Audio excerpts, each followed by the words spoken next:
आप सभी को जय मसीह की। हम एक बार फिर से आप सभी का स्वागत करना चाहते हैं इस कोने के पत्थर से जुड़ने के लिए। और जैसे कि हम जानते हैं कि ये युवाओं के लिए है, तो मैं आज जितने भी हमारे साथ युवा जुड़े हुए हैं, मैं आप सभी का स्वागत करना चाहता हूं। और बहुत ही खुशी की बात है कि आज हमारे साथ सीनियर सेकेंडरी स्कूल हापुड़ से भी जो है हमारे बीच में युवा लोग हैं। मैं आप सभी का भी जो है बहुत बहुत स्वागत करना चाहता हूं हमारे बीच में। और आइए जो है हम आज की सभा को शुरू करने के लिए हम अपनी आंखों को बंद करेंगे और प्रार्थना करेंगे। हे हमारे महान सर्वशक्तिमान जीवते ईश्वर, प्रभु जी आपकी सामर्थ मांगते हैं, अपनी पवित्र आत्मा के द्वारा हम सभी की अगुवाई करें। जब प्रभु जी इस कोने के पत्थर में हम आगे बढ़ते हैं, प्रभु जी हम सभी को अपने प्रेम से, अपने ज्ञान से, अपने बुद्धि से परिपूर्ण करें। इस प्रार्थना को आपके प्रिय बेटे प्रभु यीशु मसीह के नाम में होके मांगते हैं, आमीन। आइए मेरे प्रियो, हम एक बार फिर से जो है अपने इस होप टीवी हिंदी में हम आगे बढ़ेंगे। और जिस तरह से हम सीख रहे हैं कॉर्नरस्टोन के बारे में, जो कि हमारा कोने का पत्थर है, तो आइए जो है आज हम लोग बात करेंगे। और आज जो हम बात करने जा रहे हैं वो है 3 मजूसी के बारे में, या 3 ज्योतिषियों के बारे में, जिसके बारे में हम बाइबल में पाते हैं। तो ये जो है हमें मत्ती की पुस्तक उसका 2 अध्याय और उसका दूसरा अगर हम पहला वचन से हम देखते हैं तो उसके बारे में जो है बताता है। और अगर हम देखते हैं कि ये 3 मजूसी या 3 ज्योतिषी के बारे में जो बात कर रहा है, तो मेरे युवाओं मैं आपसे जो है बातचीत करना चाहता हूँ। और यहाँ पे अगर हम बात करते हैं 3 मजूसी के बारे में, तो 3 मजूसी जो थे जिनको ब्रह्मांड का बहुत ज्ञान था, है ना। इंग्लिश में बोला जाता है वाइज मैन, मतलब वो बुद्धिमान थे। और यहाँ बताया जाता है कि उनके अंदर इतना वो था कि वो सारी चीज के बारे में जानते कि कहाँ पे क्या हो रहा है और क्या नहीं हो रहा। आज भी आप देखिए लोग जो है ज्योतिषियों के पास जाते हैं, क्या करने के लिए? पूछने के लिए कि मेरे जीवन में आगे क्या होने वाला है। ठीक है, तो उसी प्रकार से लेकिन ये जो ज्योतिषी जो थे, इनको ब्रह्मांड का पूरा ज्ञान था, ब्रह्मांड का पूरा ज्ञान था। लेकिन यहाँ पे अगर हम बात करते हैं कि ये ज्योतिषी जो है, जब यहूदियों का राजा का जन्म हुआ, और हम जानते हैं कि यहूदियों का राजा कौन था? प्रभु यीशु मसीह। तो देखिए मेरे युवाओं, मैं आपसे यही चीज बार बार कहना चाहता हूं, क्योंकि जब हम प्रभु यीशु मसीह की बात करते हैं, तो क्योंकि अभी तक जो है हम इस कोने का सिरे का जो पत्थर है, हम जानते हैं ये कोने का सिरे का पत्थर और कोई नहीं बल्कि कौन है? प्रभु यीशु मसीह। और ये 3 मजूसी या 3 ज्योतिषी जो हैं, जिसके बारे में हमें पवित्र शास्त्र में मिलता है, तो इनके पास ये लोग ज्ञान थे। इंग्लिश में बोला गया है वाइज मैन, 3 वाइज मैन। तो यहाँ पे बोला गया कि ये लोग बुद्धिमान थे, लेकिन ये नहीं जानते थे कि प्रभु यीशु मसीह का जन्म कहाँ हुआ है। लेकिन फिर भी जो है अगर हम बोलें तो इनका विश्वास इतना अटल था कि इन्होंने क्या किया? उस तारे पे उन्होंने विश्वास किया। किस पे विश्वास किया? उस तारे पे। मैंने कहा ये कौन थे? 3 ज्योतिषी थे, और वो आकाश मंडल पे होने वाली जितनी भी चीजें थी उस पे वो क्या करते थे? विश्वास करते थे। तो उनका विश्वास था कि वो तारा जो है हमें कहां लेकर जाएगा? यहूदियों के राजा के पास, जो कि कौन है? प्रभु यीशु मसीह। तो हम इस बात को ध्यान रखें कि जब मेरे प्रिय, जब हम यहाँ पे 3 ज्योतिष के बारे में बात करते हैं, तो 3 ज्योतिष जो थे, जब वो उन्होंने उस तारे का अनुसरण किया, उसके पीछे वो चले, तो देखिए बहुत सारी बातें जो है आज के इस अध्याय में हमें सीखने को मिलता है।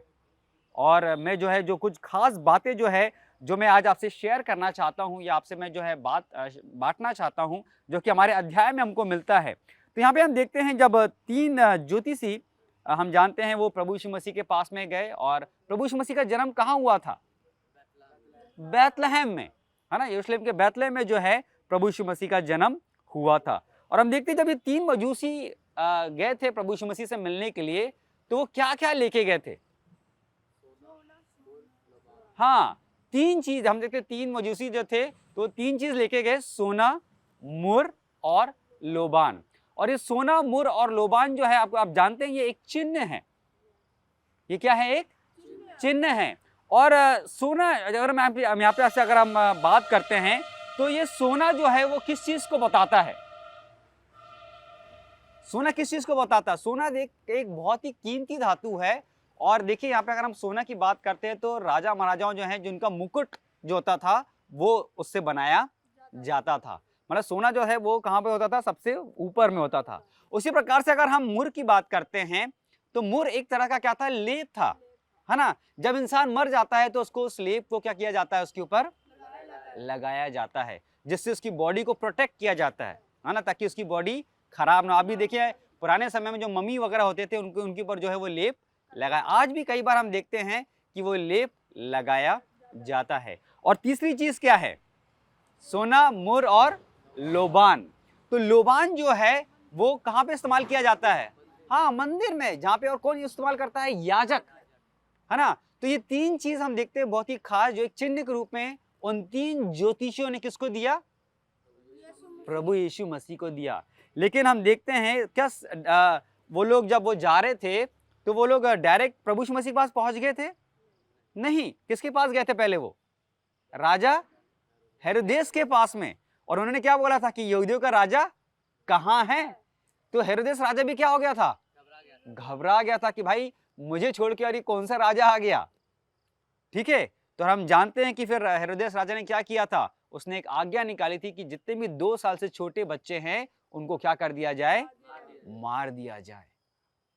तो हम देखते हैं आगे, हम जैसे और बढ़ते जाएंगे हम बहुत सारी चीजें सीखते जाएंगे और हम जानेंगे कि प्रभु यीशु मसीह का जन्म, देखिए जब प्रभु यीशु मसीह का जन्म भी हुआ था तो इतना आसान नहीं था।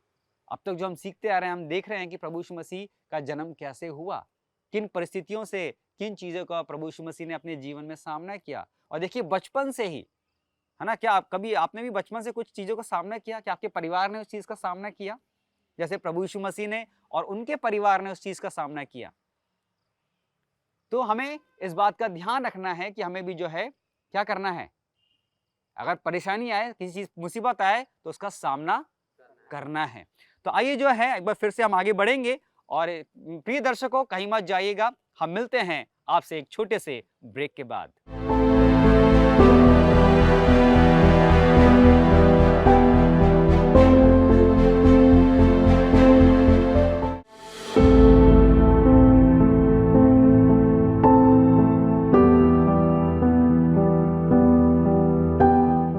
एक बार फिर से आपका स्वागत है और आइए जो है जैसे कि हम अपनी श्रृंखला में आगे बढ़ रहे हैं इस कोने के पित्थर से जुड़ने के लिए, और मैं ये विश्वास करता हूं कि हम बहुत सारी बातों को सीखेंगे। आइए जो है हम आगे बढ़ेंगे और जैसा कि हम लोग बात कर रहे थे 3 ज्योतिषों के बारे में और वो किस तरह से उस तारे का वो अनुसरण करते हैं। तो आइए मेरे युवाओं, मैं आप लोगों के साथ फिर से जो है हम कुछ बातें जो है शेयर करना चाहता हूँ कि हम देखते हैं जब प्रभु यीशु मसीह का जन्म बैतलहम में हो गया, है ना, उसके बाद हम देखते हैं जब 3 मजूसी और वहाँ पे जाते हैं, उनसे मिलते हैं, और उसके बाद जो है जब राजा को पता चलता है, राजा हेरोदेस को पता चलता है कि कौन पैदा हुआ है, एक राजा पैदा हुआ है, तो राजा हेरोदेस भी जो है परेशान हो जाता है, चिंतित हो जाता है, क्योंकि एक राजा जो है अगर उसको पता चले कि एक और कोई राजा अगर है तो उस समय जैसे कि हम जानते हैं राजा जो होते थे वो बहुत डरते थे, है ना, कि मुझसे ऐसा कौन दूसरा राजा आ गया है जो मतलब मेरे राज्य में क्या करेगा, वो राज्य करेगा। तो उसी प्रकार से यहाँ पे अगर हम बात करते हैं तो जो हेरोदेस राजा था वो परेशान हो गया था, क्योंकि जब उसको पता चला 3 ज्योतिषों के द्वारा कि यहूदा का राजा क्या है, इस संसार में आ गया है। तो इसीलिए जब हम देखते तो उसके बाद जो है हेरोदेस राजा चुप नहीं बैठता, हेरोदेस राजा जो है चुप नहीं बैठता है, और हम देखते हैं कि वो क्या करता है, एक आज्ञा निकालता है, एक आज्ञा निकालता है, क्योंकि हम जैसे मैंने बताया कि बैतलहम में जितने भी जो छोटे बच्चे होते हैं, 2 साल से छोटे बच्चे जो हैं, उन सब का वो क्या करवा देता है, मरवा देता, कत्ल करवा देता है। और देखिए राजा उस समय जो है, राजा की जो मुहर होती थी वो बहुत इंपॉर्टेंट होती थी। तो राजा ने जो हेरोदेस राजा ने जो है मुहर लगाया था कि 2 साल से नीचे बच्चों को क्या कर दिया जाए, मार दिया जाए। और उसको ऐसा लग रहा था कि ऐसा करके जो यहूदियों का राजा है मैं उसको क्या कर दूंगा, मार दूंगा, है ना। राजा ये सोच रहा था, हेरोदेस के मन में ये बातें चल रही थी, है ना। कई बार आपके और मेरे मन में भी कुछ बातें चलती रहती है ना। तो हम क्या विचार करते हैं, क्या सोच रखते हैं। तो देखिए प्रभु सब कुछ जानता है। तो यहाँ पे अगर हम बात करते हैं कि राजा ये सोच रहा था कि मैं ऐसा करके या ऐसी आज्ञा निकाल के क्या हो जाऊंगा, बच जाऊंगा, या मैं ही यरूशलेम का क्या कहलाऊंगा, राजा कहलाऊंगा। लेकिन हम देखते हैं कि क्या ऐसा हुआ, क्या प्रभु यीशु मसीह मर गए या प्रभु यीशु जब थे उनको मार दिया गया? नहीं, है ना। हम देखते हैं कि वहां पे भी स्वर्गदूत ने आके क्या किया, यूसुफ को और मरियम से उसने बातचीत करी और उनको बोला, रातों रात वो क्या हो गए, वहां से चले गए, है ना, मिस्र देश को वो चले गए। तो मेरे प्रियो यहाँ पे हम देखते हैं कि हर समय हर पल पर अगर हम परमेश्वर के नजदीकता में बने रहते हैं तो परमेश्वर अपने स्वर्गदूतों के द्वारा हमारी क्या करता है, निगरानी करता है। और परमेश्वर ने हमेशा कहा है कि मैं तुम्हारे साथ में हूं, है ना, जैसे हम सीख रहे हैं। तो हमेशा मेरे प्रियो इस बात का ध्यान रखें, जब परमेश्वर हमारे साथ में है तो कोई भी मुसीबत आए, कोई भी दिक्कत आए, हमें से डरना नहीं है।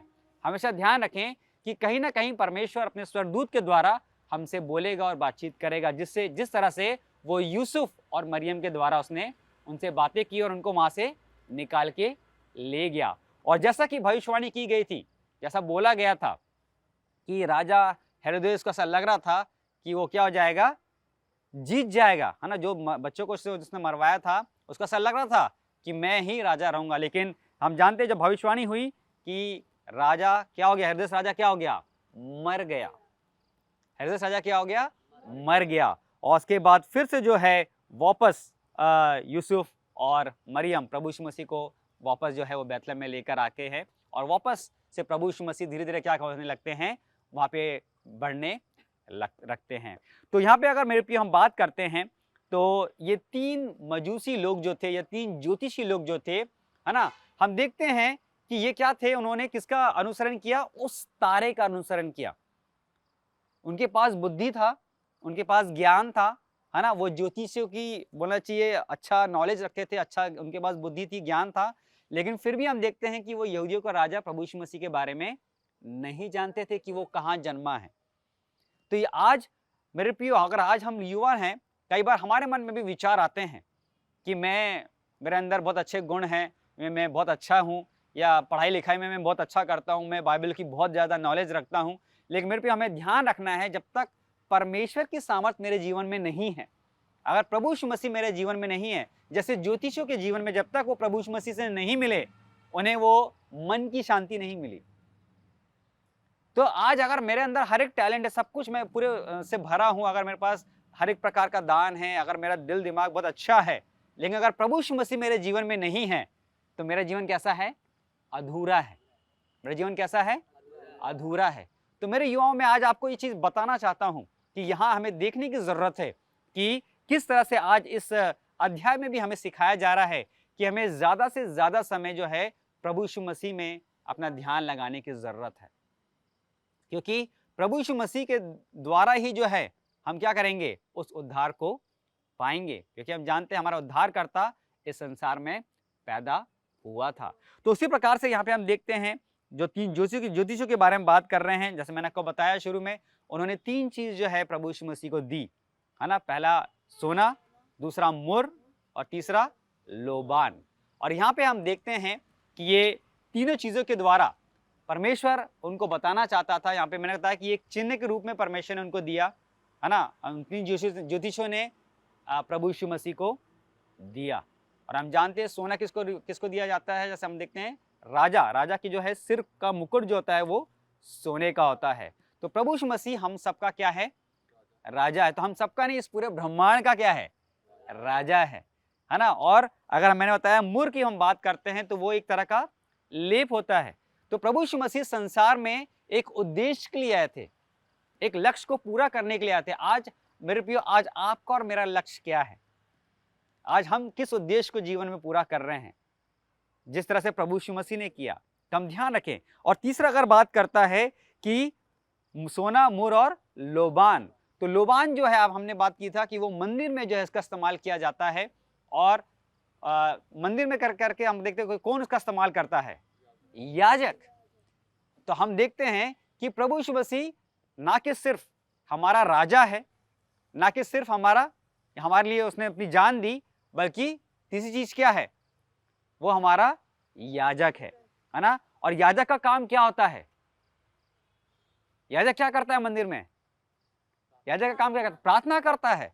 तो आज प्रभु यीशु मसीह जो है आपके लिए और मेरे लिए क्या कर रहा है, प्रार्थना कर रहा है। वो स्वर्ग में जाके हमारे लिए क्या कर रहा है, प्रार्थना कर रहा है, तो हमें इस बात का ध्यान रखना है।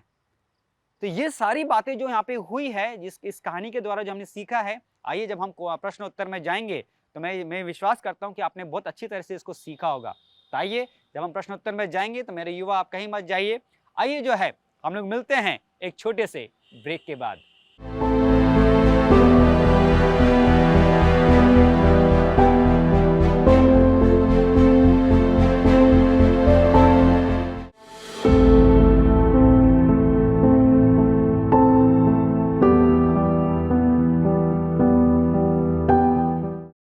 प्रिय दर्शकों, एक बार फिर से आपका स्वागत है ब्रेक के बाद।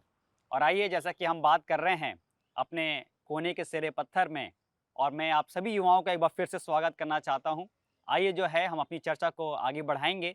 और जैसा कि हम बात कर रहे हैं 3 मजूसी के बारे में, उन्होंने किस तरह से तारा का पीछा करते हुए वो प्रभु यीशु मसीह के पास में पहुंचा। तो आइए जो है हमारे बीच में जो है यूथ जो कि हापुड़ से पाया जाता है, हम उनसे कुछ प्रश्न पूछेंगे। आइए जो है मेरे प्रियो, हम जानते हैं बहुत सारी बातें हमने किया है ना, 3 ज्योतिषियों के बारे में, हेरोदेस राजा के बारे में, है ना, प्रभु यीशु मसीह के जन्म के बारे में कि बैतलहम में जो है यहूदा के राजा का जो है जन्म हुआ था। और 3 ज्योतिषी जो है उनके लिए कुछ लेकर जाते हैं। तो मेरा प्रश्न आप लोगों से है कि 3 ज्योतिषी जो हैं वो प्रभु यीशु मसीह के लिए क्या क्या लेकर जाते हैं? ओके, सोना, मुर और लोबान। तो ये तीनों चीज जो है किस चीज को दर्शाता है, किस चीज को बताता है? सोना पुराने जमाने में मुकुट को लगाया जाता था। हाँ, है ना, मुकुट में सोना जो है कहाँ पे लगाया जाता था? मुकुट में, है ना। राजा महाराजाओं के कहाँ होता था? सिर के ऊपर लगाया जाता है ना, सिर के ऊपर मतलब टॉप में, है ना। तो राजा महाराजा कहाँ लगाते थे उसको? अपने मुकुट में लगाते थे। तो प्रभु यीशु मसीह जो है इस संसार का क्या है? राजा है। इसलिए जो है उन 3 ज्योतिषियों ने जो है उसको जाके सोना दिया, है ना। सबसे पहला तोहफा क्या दिया? सबसे पहला गिफ्ट क्या दिया? सोना दिया। अगर आज आपको सोना दे देंगे तो आप कैसे हो जाएंगे? खुश होंगे, है ना। तो उस प्रकार जो है प्रभु यीशु मसीह को सबसे पहला जो तोहफा दिया था उसका एक चिन्ह था। सोना इसलिए दिया क्योंकि वो बताना चाहता है कि वो हमारा क्या है? राजा है। दूसरा तोहफा जो है वो क्या था? मुर। मुर किस काम आता है? हाँ, बहुत सही। अगर हम मुर की बात करते हैं तो जैसा कि हमने देखा है इस कहानी में कि मुर जो होता है, जब इंसान मर जाता है तो उसके शरीर पर जो है वो लगाया जाता है ताकि उसका शरीर को क्या कर सके, रख सकें, ताकि उसका शरीर खराब ना हो, है ना। क्योंकि हम जानते हैं 3 दिन के बाद जो है साइंटिफिकली प्रूव है कि अगर हम 3 दिन के बाद अगर जो इंसान का शरीर है वो क्या होते जाता है? गलते जाता है। लेकिन मुर जो है वो क्या करता है? गलने नहीं देता, उस शरीर को वैसे का वैसा रखता है। तो देखिए ये चीज जो है हमें बता रही, क्योंकि प्रभु यीशु मसीह का जन्म जब हुआ था तो वो हमारे लिए खास उद्देश्य के लिए आए थे कि हमारे लिए वो क्या करेंगे? अपनी जान देंगे। क्योंकि हम जानते हैं कि हम पापी मनुष्य हैं और परमेश्वर पाप से घृणा करता है। वो पाप से प्यार नहीं करता, पाप से घृणा करता है। इसलिए जो है यहाँ पे हम मुर की अगर हम बात करते हैं तो मुर बताता है कि क्या है? वो प्रभु यीशु मसीह हमारे लिए जान देंगे। तो तीसरी बात जो है, तीसरा गिफ्ट क्या लेकर आते ज्योतिषी प्रभु यीशु मसीह के लिए? लोबान लेकर आते। लोबान किस चीज को बताता है? लुबान मंदिर में हाँ, मंदिर में किस चीज को बताता है? याजक के लिए, है ना। आप देखिए याजक जो है वो क्या करता है? मंदिर में इसको इस्तेमाल करता है। तो यहाँ पे बताया जाता है कि प्रभु यीशु मसीह हमारा क्या है? और भी क्या है? याजक है। प्रभु यीशु हमारा क्या है? याजक है। और याजक मंदिर में क्या करता है? प्रार्थना करता है। हमारे निवेदन जो है वो क्या करता है? परमेश्वर के पास रखता है। तो मेरे प्रिय, उसी प्रकार से प्रभु यीशु मसीह भी जो है वो हमारे जितने भी हम प्रार्थना करते हैं ना, हम सब प्रार्थना करते हैं, तो हमारे सारे प्रार्थना निवेदन वो कहाँ करता है? परमेश्वर के पास ले जाके रखता है। प्रभु से बोलता है कि मेरे आज इस भाई ने जो है ये प्रार्थना करी, आज मेरे इस भाई ने जो है मेरे लिए बुद्धि के लिए प्रार्थना करी, आज इस भाई ने जो है अपने परिवार के लिए प्रार्थना करी। तो मेरे प्रियो, आइए हम जिस तरह से आगे बढ़ते जाएंगे और भी सीखते जाएंगे कि किस तरह से परमेश्वर हमारे जीवन में वो काम करता है। तो बहुत अच्छा लगा भाई, आप लोगों ने बहुत अच्छा जो है जवाब दिया कि सही में प्रभु यीशु मसीह हमारा 3 चीज जो हमें देखने को मिलती है कि प्रभु यीशु मसीह हमारा राजा है, प्रभु यीशु मसीह हमारा क्या है? याजक है, और तीसरा जो है वो हमारे लिए मारा गया। तो ये 3 चीज़ जो है हमारे जीवन में बहुत अहम है। तो मेरे युवाओं में आज आपको से ये चीज़ बताना चाहता हूँ यार, यहाँ पे हम जो सीख रहे हैं, तो हम इस बात पे थोड़ा-सा ध्यान दें कि प्रभु यीशु मसीह ने हमारे लिए क्या किया, और वो हमारा राजा है, हमारा याजक है, और वो हमारा क्या है? हमारे लिए अपनी जान देने के लिए वो इस संसार में आया था, उस संसार में पैदा हुआ था। तो आइए जो है हम एक दूसरे प्रश्न में जाएँगे, और मैं अपने भाइयों से पूछना चाहूँगा कि हेरोदेस राजा, जब प्रभु यीशु मसीह का जन्म हुआ, तो हेरोदेस राजा जो है वो क्यों परेशान हुआ? जब इस हेरोदेस राजा को पता चला कि एक नए राजा ने जन्म लिया है, तो वह परेशान हो गया। हाँ, है ना? कई बार जो है हम देखने को मिलता है कि जब हेरोदेस राजा को पता चला कि एक और जो यहूदा में जो है एक और राजा है, क्या हुआ है ना? जन्म लिया या पैदा हुआ है, तो वो उसको क्या होता है, कई बार हम देखते हैं ना, हमें एक-दूसरे से क्या होती है? जलन होती है ना? अगर कोई मुझसे अच्छा पढ़ाई कर रहा है, या कोई मुझसे अच्छा दिखता है, चाहे मुझसे सुंदर है, तो मेरे से क्या होती है? जलन होती है। तो उसी प्रकार से हेरोदेस राजा भी जो था, जब उसको पता चला कि कोई राजा फिर से जो है संसार में आया है, या बोले फिर से पैदा हुआ है, तो वो उसको क्या हुआ? वो डर गया, जल गया। तो उसने क्या किया? क्या निर्णय लिया उसने? उसने बोला कि 2 साल के बच्चों को सबको मार दिया जाए। हाँ, जब उसको पता चला इस चीज के बारे में, तो उसने कहा कि 2 साल के बच्चों को क्या कर दिया जाए? मार दिया जाए। तो कई बार हम भी योजनाएं बनाते हैं, है ना, अपने दुश्मन को मारने के लिए, है ना, या जिससे हम द्वेष रखते हैं, या जिसके लिए हमारे मन में कोई तरह की भावनाएं आती हैं, बुरी भावनाएं आती हैं, तो हमें ऐसा लगता है कि हमने उसको मार दिया। क्या सच्ची में हेरोदेस राजा ने प्रभु यीशु मसीह को मार दिया था? नहीं। तो हमेशा हम ध्यान रखें मेरे युवाओं, क्योंकि हमारे अंदर कभी भी द्वेष की भावना नहीं आना चाहिए। अगर आज मेरे और आपके अंदर द्वेष की भावना है, तो हम ध्यान रखें हेरोदेस राजा के लिए, जिसने प्रभु यीशु मसीह के लिए 2 साल के बच्चों को मरवा दिया, लेकिन जैसा कि भविष्यवाणी की गई थी कि प्रभु यीशु मसीह बच गए, और हेरोदेस राजा क्या हो गया? मर गया। तो हमेशा हम ध्यान रखें, जो भी अहंकार से भरी आंखें होंगी, या अहंकार से भरा हुआ मन होगा, वो जल्दी क्या हो जाएगा? परमेश्वर की नज़रों में नाश हो जाएगा। और परमेश्वर नहीं चाहता है कि उसके बच्चों का नाश हो। इसलिए हम देखते हैं कि परमेश्वर ने प्रभु यीशु मसीह को हमारे लिए संसार में भेजा। तो आज हमें भी परमेश्वर हर एक समय, जिस तरह से उसने ज्योतिषों को एक तारे के रूप में उसने अगुवाई किया था, आज परमेश्वर हम सभी को इस कहानी के द्वारा अगुवाई कर रहा है। तो मैं चाहता हूं कि हम इसमें अब आगे बढ़ते जाएं। और मेरे प्रिय युवाओं, हम लोग कहीं मत जाइए, हम यहाँ पे हम सीखते जा रहे हैं। आइए जो है, अब हमने इस क्वेश्चन और प्रश्न उत्तर के द्वारा बहुत सारी बातों को सीखा है। आइए जो है हम अपनी आंखों को बंद करेंगे, और आज की सभा को समाप्त करने के लिए हम प्रार्थना करेंगे। अपनी आंखों को बंद करेंगे और प्रार्थना करेंगे। धन्यवाद देते हैं पिता परमेश्वर, प्रभु जी एक बार फिर से आपके तमाम आशीषों और बरकतों के लिए। और प्रभु जी, जब हम आज इन वचनों से हमने जो सीखा है, प्रभु जी हमें ज्ञान और बुद्धि से परिपूर्ण करें, ताकि इन वचनों के अनुसार अपने आप को चलाने वाले हो सकें, और दूसरों के लिए एक आशीष का कारण ठहरने वाले होने पाएं। हम ये प्रार्थना आपके प्रिय बेटे प्रभु यीशु मसीह के नाम में होके मांगते हैं, आमीन।